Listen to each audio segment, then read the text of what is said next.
चला आज उपवासाचा पोटभरीचा पदार्थ बनवूयात. म्हणजेच वरीच्या तांदळाची झटपट होणारी खिचडी बनवायची आहे.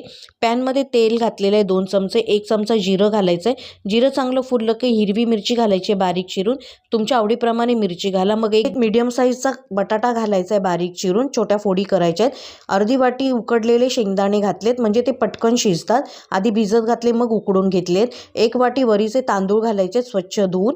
मग यामध्ये 2 वाट्या गरम पाणी घालायचं आहे म्हणजे पटकन शिजतात वरीचे तांदूळ आणि छान मोकळी मोकळी खिचडी होते.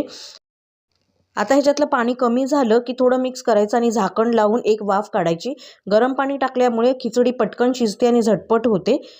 तुम्ही पाहू शकता मोकळी मोकळी खिचडी तयार झालेली आहे. तुम्हाला हवं असेल तर वरून तूप घालू शकता. ही खिचडी तुम्ही चटणी बरोबर किंवा नुसत्या दही बरोबर खाल्लीत तरी खूप छान लागते. प्लीज चॅनलला सबस्क्राईब नक्की करा. तुम्ही पाहू शकता खिचडी छान झाली आहे.